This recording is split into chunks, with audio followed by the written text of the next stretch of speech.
Tuhan firman-Mu ajaib, kekal meski gunung menghilang.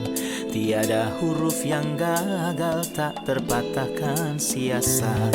Hidup seperti-Mu ya Allah, lebih dari emas.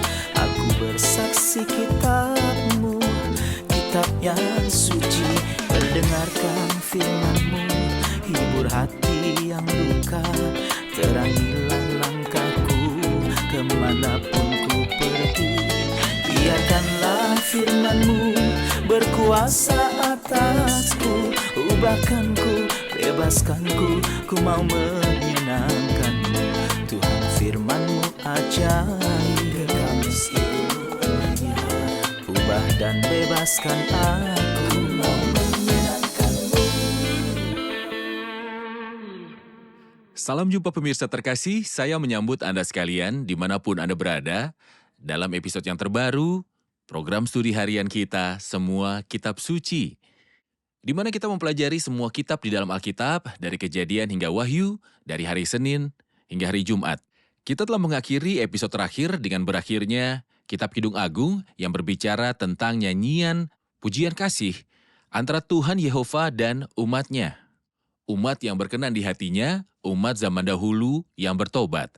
Tapi dalam episode ini, dengan pertolongan Tuhan, kita akan memulai sebuah studi baru dalam perjanjian baru, khususnya dalam Kolose. Salah satu surat yang ditulis dari dalam penjara.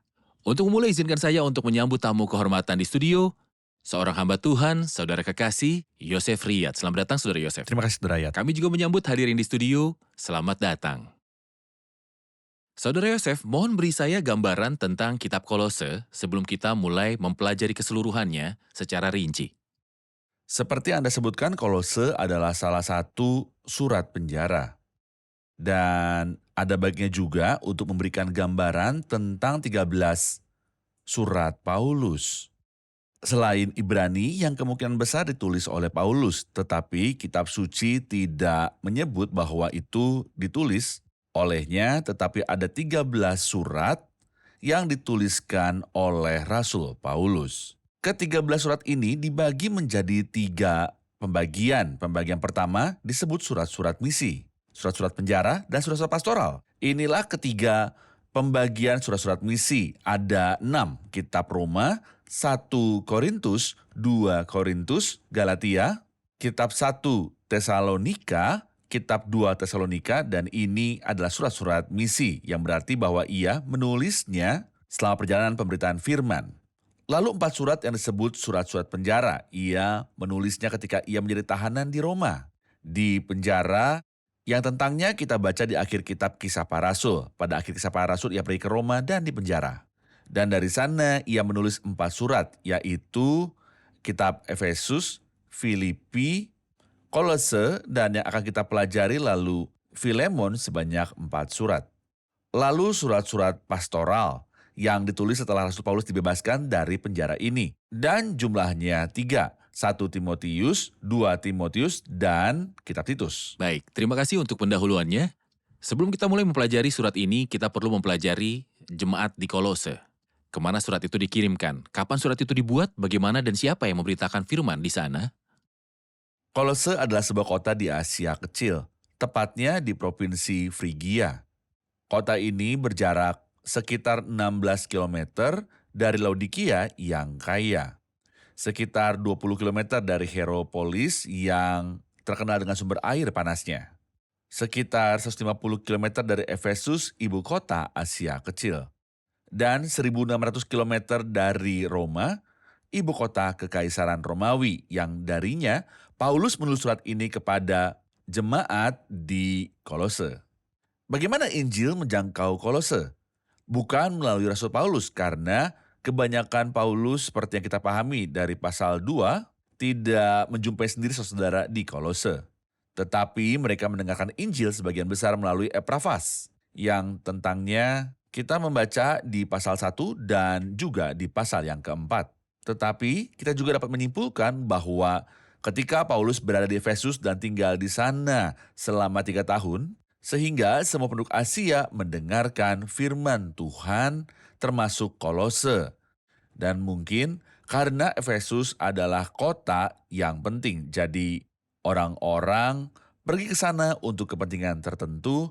Mungkin Filemon yang berasal dari Kolose menjangkau Efesus dan mendengar firman Tuhan dari Paulus, karena kemungkinan besar dia adalah buah dari upaya Rasul Paulus, dan Epafras juga melayani di sana. Jadi Rasul Paulus memiliki pengaruh yang tidak langsung, tapi dia tidak pergi sendiri ke Kolose. Ke kota ini, Kolose, surat ini dikirim untuk membahas topik yang mendasar dan vital. Ketika guru-guru palsu masuk, tidak hanya orang-orang Yahudi seperti dalam Galatia, tetapi para guru yang ingin perkenalkan filosofi oriental, filsafat, dan hikmat Yunani, serta ketetapan-ketetapan Yahudi, dan dari campuran ketiganya ini, filsafat oriental, hikmat Yunani, dan ketetapan-ketetapan Yahudi, mereka ingin memutarbalikan Injil. Dan ketika Paulus mendengarkannya, ia mengeluarkan pedang, maksudnya firman Allah, bukan pedang harafiah, sebagai prajurit Kristus Yesus yang baik. Dan mulai bertahan, bukan membela Injil seperti dalam Galatia, tetapi membela hal yang lebih tinggi dan lebih penting, yaitu kemuliaan Kristus. Jadi ia mengeluarkan pedang dan membela kemuliaan Kristus dalam surat kepada jemaat di Kolose. Terima kasih, kita rehat sejenak dan kembali untuk menjawab pertanyaan hadirin. Pemirsa terkasih, kami akan segera kembali setelah rehat. Menemukan semua yang telah Kristus lakukan untuk kita, membuat kita memperoleh kebenaran yang harus menjadi kesaksian setiap kita. Kita yang telah mengenal Dia sebagai juru selamat hidup kita. Oh, seandainya Tuhan Yesus menjadi objek kasih kita, sukacita hidup kita, dan satu-satunya yang kita dambakan untuk kita tiru. Semoga Dia yang menjadi fokus kehidupan kita. Sahabatku, apakah Kristus yang hidup di dalam Anda mengemudikan perjalanan Anda, mengembangkan layar Anda, dan dapat mengatur arah Anda? Apakah Anda benar-benar mendambakan Dia? Jadi biarlah Dia tinggal di dalam Anda, maka Anda akan tahu perbedaan apa yang dibuat pribadinya yang unik. Berkuasa atasku, ubahkanku, bebaskanku, ku mau menyenangkanmu. Tuhan firman-Mu ajaib, kekal seluruhnya. Ubah dan bebaskan aku, mau menyenangkanmu.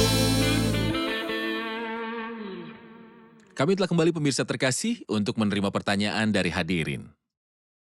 Saudara Yosef mengatakan bahwa ini adalah salah satu dari surat-surat penjara. Saya ingin tahu waktu dari penulisannya.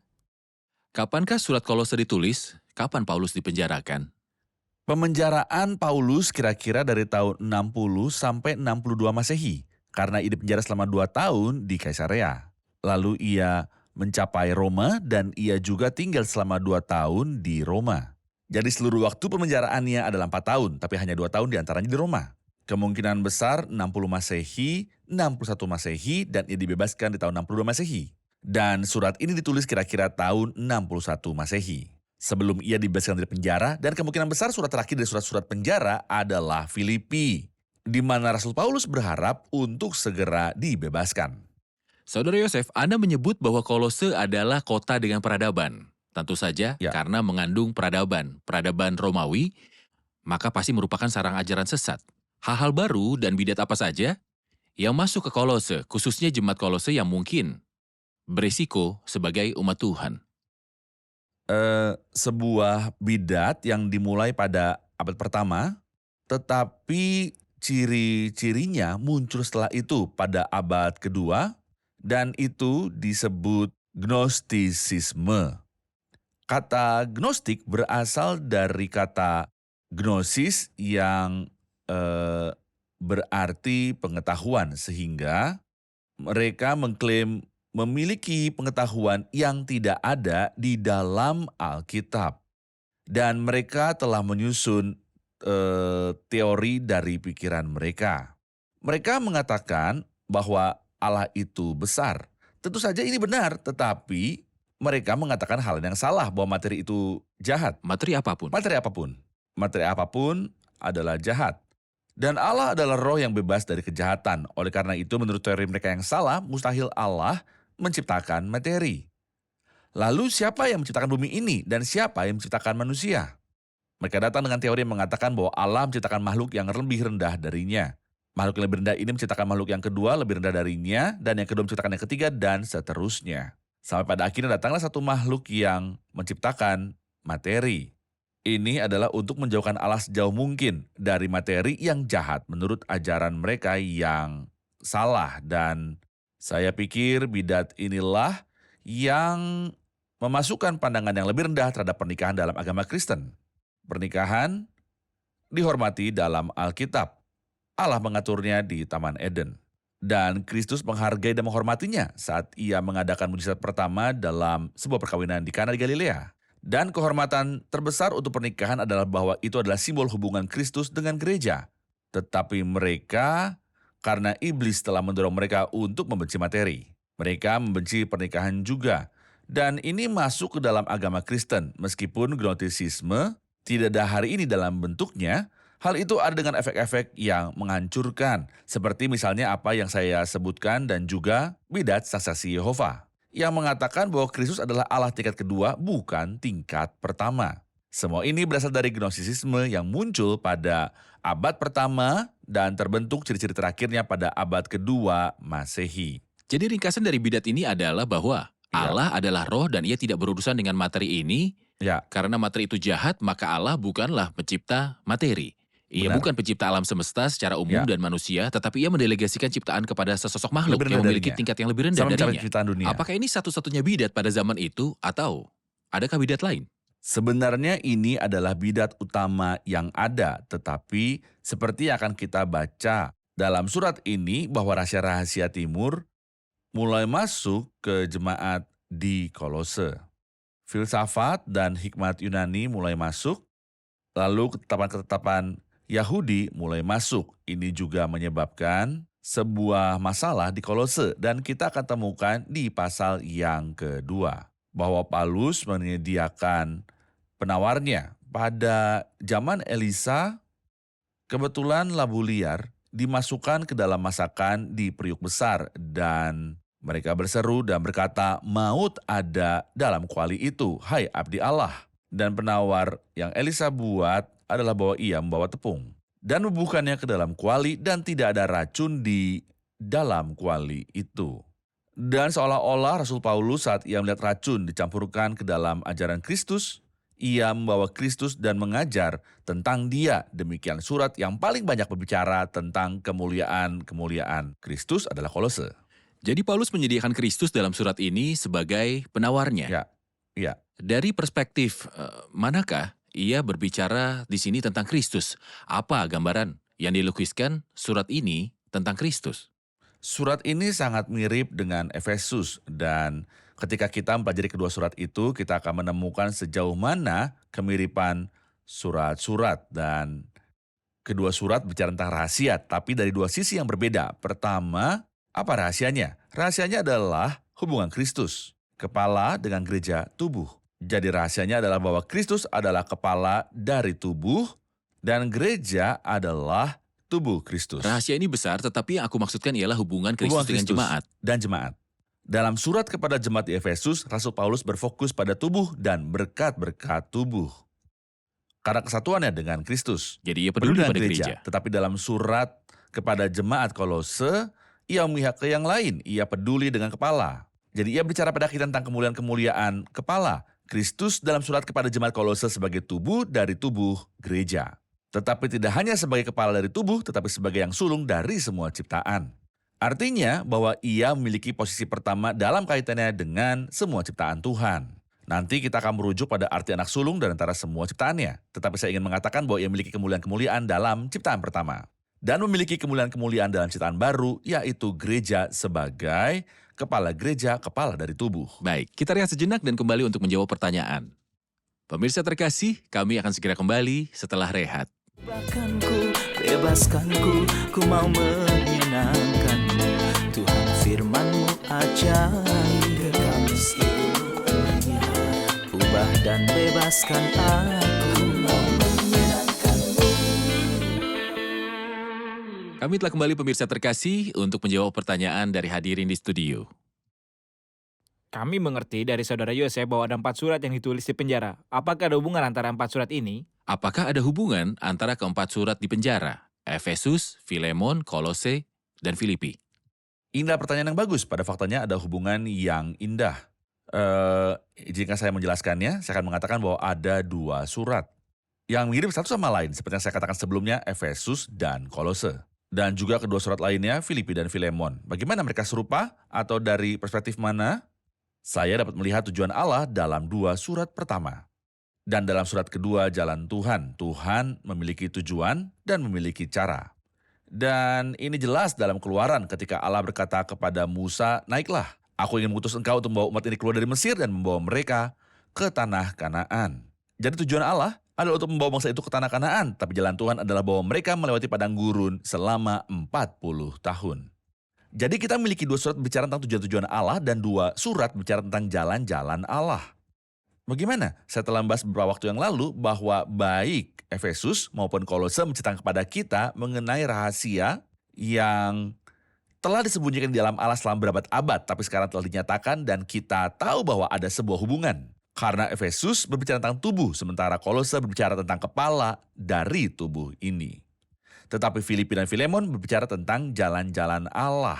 Apa arti dari jalan-jalan Allah? Ini berarti bahwa meskipun Allah bijaksana dan memiliki tujuan yang baik, tetapi seringkali jalan-jalannya berbeda dari jalan kita. Iya. Misalnya, dalam Filipi, Paulus dipenjarakan. Tetapi lihatlah apa yang telah ia tulis dalam pasal 1 ayat 12. "Aku menghendaki saudara supaya kamu tahu bahwa apa yang terjadi atasku ini justru telah menyebabkan kemajuan Injil." Ini berarti aku telah dipenjarakan, tapi Tuhan membawa keluar dari pemenjaraanku kemajuan terhadap Injil, dan inilah cara-cara Allah yang menakjubkan ke dalam surat kepada Filemon. Kita menemukan seorang hamba yang telah mencuri uang dari seorang pemercaya dan melarikan diri. Tetapi Tuhan mendatangkan berkat dari pencurian ini. Bagaimana? Onesimus bertemu Rasul Paulus, mengenal Kristus sebagai juru selamatnya, dan kembali kepada Filemon dengan surat kepada Filemon. Dan bukan hanya itu, tetapi dia juga kembali untuk melayani Filemon, bukan lagi sebagai budak. Sebab mungkin karena itulah dia dipisahkan sejenak daripadamu, supaya engkau dapat menerimanya untuk selama-lamanya. Dalam hal ini kita melihat bahwa Allah mendatangkan kebaikan dari kejahatan. Jadi kita memiliki 2 surat yang berbicara tentang tujuan akhir Allah. Rahasia yang indah, yaitu persatuan Kristus dengan gereja. Dan kita memiliki 2 surat yang berbicara tentang cara Allah memenuhi tujuan-tujuannya. Dan dengan cara ini kita melihat keajaiban. Kita melihat bahwa Allah mendatangkan kebaikan dari kejahatan. Ada yang indah dikatakan seseorang, dia katakan bahwa tubuh memiliki kepala, dan dengan demikian surat Kolose berbicara tentang kepala. Ya. Surat Efesus berbicara tentang tubuh, Ya, namun tubuh ini juga punya kaki. Jadi surat Filipi adalah Ya. kaki-kaki yang melambangkan bagaimana tubuh ini berperilaku. ya, Tubuh juga mempunyai tangan. Jadi ya, dalam surat Filemon, Paulus beritahu kita bagaimana Onesimus akan menjadi orang yang berguna Benar. sesudahnya. Jadi tubuh Benar. Kristus, gereja, bermanfaat, dan ini kesempurnaan karya Ya. Kristus dalam tubuh yang menyatu dengan kepala. benar. Saudara Yosef, kami perlu Anda untuk memberitahu kami garis besar surat ini untuk memudahkan studinya. Saya dapat membaginya menjadi 7 bagian untuk memudahkan studinya. Pasal 1 dari ayat 1 sampai 8 adalah sebuah pendahuluan dan salam.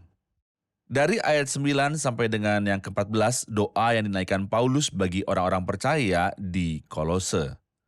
Sisa pasal dari ayat 15 sampai akhir pasal berbicara mengenai kemuliaan Kristus, kemuliaan-kemuliaan kepala dari tubuh gereja yang adalah Kristus. Pasal 2 secara keseluruhan berbicara kepada kita, inti dari surat itu. Penawar yang Paulus sediakan untuk mengkoreksi ajaran-ajaran yang salah yang masuk ke dalam jemaat Kolose. Jadi ini adalah bagian keempat. Pasal 1 dibagi menjadi 3 bagian, salam pendahuluan, doa, dan kemuliaan-kemuliaan Kristus. Kemudian pasal kedua berbicara tentang inti dari surat itu, penawar yang ia sediakan. Pasal 3 dari ayat 1 sampai dengan 4, posisi baru Kristus dan tentang orang-orang Kristen. Kita tidak peduli dengan dunia, kita mencari apa yang ada di atas di mana Kristus duduk. Dari ayat 5 pasal 3 ke ayat 6, dari pasal yang keempat, instruksi tentang bagaimana kita harus hidup. Lalu bagian terakhir dari ayat 7 sampai akhir surat, beberapa salam dalam kasih yang menempati bagian penting dari surat ini dan mengingatkan kita akan surat kepada orang-orang Roma, di mana salam dalam kasih menempati seluruh pasal. Baik, saya merujuk kata-kata terakhir yang Anda katakan dan mengajukan pertanyaan yang berulang yang ditanya oleh banyak orang yang membaca Alkitab dan ingin mengkritiknya. Mereka berkata ketika kami menemukan sebuah kitab di mana salam dan sambutan yang sedang dikirimkan dari seseorang kepada beberapa orang. Mungkinkah buku ini berasal daripada Allah? Masalah dengan orang-orang yang berkata seperti itu adalah bahwa mereka tidak tahu posisi baru hubungan kita dengan Allah dan dengan satu sama lain. Mereka masih menyembah dewa yang jauh dan lalim. Tetapi bagi kita Allah telah menjadi sangat dekat ketika Ia datang sebagai manusia dan tinggal di antara kita. Jadi Allah tidak jauh dari kita, tapi Ia telah menyatukan kita sebagai anggota-anggota dari tubuh. Jadi apa yang aneh jika seseorang mengirim surat kepada saudaranya? Selama orang percaya telah menjadi saudara secara harafiah, apa yang aneh jika saya memberi hormat kepada saudara-saudara saya? Dan apa yang aneh dalam hal Allah berkenan ketika Ia menemukan bahwa orang percaya memiliki satu kesatuan dan sehati sepikir. Jika kita berpikir bahwa Allah jauh dari kita dan bahwa Ia mengirim saya instruksi, perintah, dan larangan, maka ini menjadi agak aneh. Kita tidak menemukan salam ini dalam perjanjian lama. Karena tidak dinyatakan dengan jelas kepada umat itu pada saat itu bahwa Allah itu dekat. Tapi ketika Ia tinggal di antara kita dalam Kristus, dan ketika Ia bangkit dan menjadikan kita sebagai satu tubuh, kita menemukan bahwa surat itu dominan di antara kitab-kitab perjanjian baru. Seperti dari 27 kitab perjanjian baru, kita memiliki 4 Injil, lalu Kisah Para Rasul, sebuah buku sejarah, lalu Wahyu yang berarti 6 kitab, dan sisanya ada 21 surat. Jadi ciri-ciri yang menonjol dari perjanjian baru bukanlah perintah-perintah yang datang dari atas, tetapi surat-surat yang dikirim dari anggota keluarga Allah satu sama lain. Jadi karena anak-anak Allah sudah menjadi sebuah keluarga, maka tidak aneh jika ada surat, pertanyaan kasih, dan salam di antara anggota keluarga ini. Jika ini tidak terjadi, itu akan aneh. Benar sekali. Tuhan memberkati Anda, Saudara Yosef. Sekarang kami akan mengulas kembali episode ini bersama hadirin. Manfaat apa yang Anda peroleh dalam pembahasan kita tentang surat Kolose ini? Saya suka bahwa solusi dari setiap masalah yang muncul di gereja adalah Kristus. Jadi Paulus tidak berdebat dan berdiskusi dengan mereka, tapi menunjukkan Kristus kepada mereka semua. Sungguh menakjubkan mengetahui bahwa surat ini adalah salah satu surat dari penjara. Tuhan membawa hal yang paling indah keluar dari kesusahan. Jadi ketika Ia membuat orang percaya masuk ke dalam kesusahan, Ia pasti akan membawa keluar hal yang indah. Baik. Saya mendapat manfaat bahwa kita seharusnya tidak menerima gagasan atau pengajaran apapun di luar Alkitab. Dan seperti yang dikatakan, Alkitab, seluruh Alkitab, dan Alkitab saja. Ya, Alkitab, seluruh Alkitab, dan Alkitab saja. Tuhan memberkati Anda semua. Terima kasih Saudara Yosef. Tuhan berkatimu. Kita nantikan episode berikutnya untuk mulai Tuhan menelaah berkatimu. pasar pertama dari surat yang hebat ini. Tuhan berkatimu.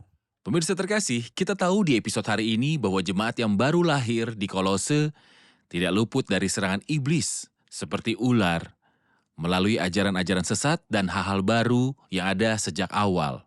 Seolah Alkitab mengatakan kepada kita bahwa perang dengan musuh terus berlanjut dari awal sampai sekarang. Perang ini ingin merusak sehatnya pengajaran dan sehatnya gereja.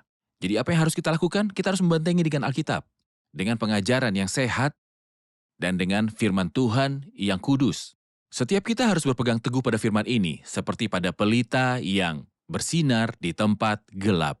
Anda tidak aman dari serangan musuh yang ingin merusak kesehatan pengajaran, kecuali ketika Anda datang untuk berlindung pada firman, dan peran kami dalam program ini adalah membuka Alkitab dan menyediakan firman Tuhan.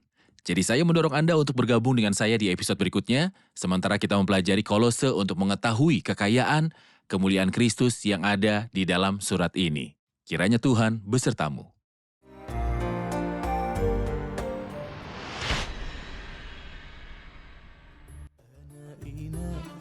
اسود كاسر عليل لقيتني ايد خزف مالوش مثيل صرت في يده إناء أبيض جميل أنا إناء اسود كاسر عليل لقيتني ايد خزف مالوش مثيل صرت في يده إناء أبيض جميل أنا غالي فيك يا أغلى ما في عمري مهما إبليس رخص في عينيا أمري وضعفي صار حيرة واسكت وصمتي.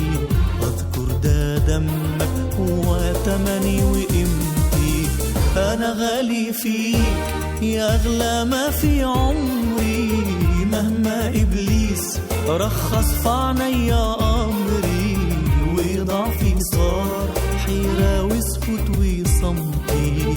أذكر ده دمك هو تمني وقيمتي.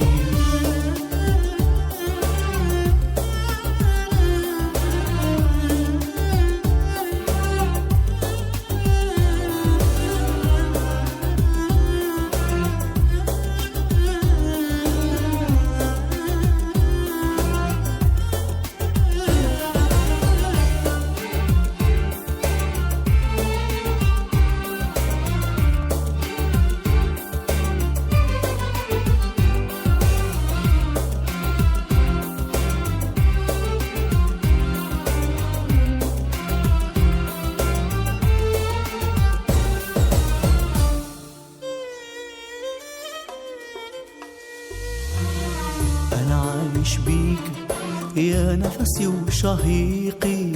بتقودني إيديك وتنور لي طريقي. دايما بلقاك وحدك خلي وصديقي. أنا عايش بيك يا نفسي وشهيقي. بتقودني إيديك وتنور لي طريقي. دايما بلقاك وحدك خلي وصديقي. أنا غالي فيك يا أغلى ما في عمري. مهما إبليس رخص في عينيا أمري بضعفي صار حيرة واسكت وصمتي. أذكر ده دمك هو تمني وقيمتي. أنا غالي فيك يا أغلى ما في عمري. مهما إبليس رخص في عينيا أمري وضعفي صار حيرة واسكت وصمتي. أذكر دمك هو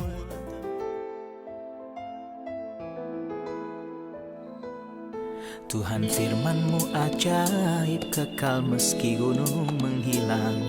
Tiada huruf yang gagal, tak terpatahkan siasat. Hidup seperti-Mu ya Allah, lebih dari emas. Aku bersaksi kitab-Mu, kitab yang suci. Mendengarkan firman-Mu, hibur hati yang duka. Terangilah langkahku kemanapun ku pergi. Biarkanlah firman-Mu berkuasa atasku. Ubahkanku, bebaskanku, ku mau menyenangkan-Mu. Tuhan firman-Mu ajaib, ubah dan bebaskan aku.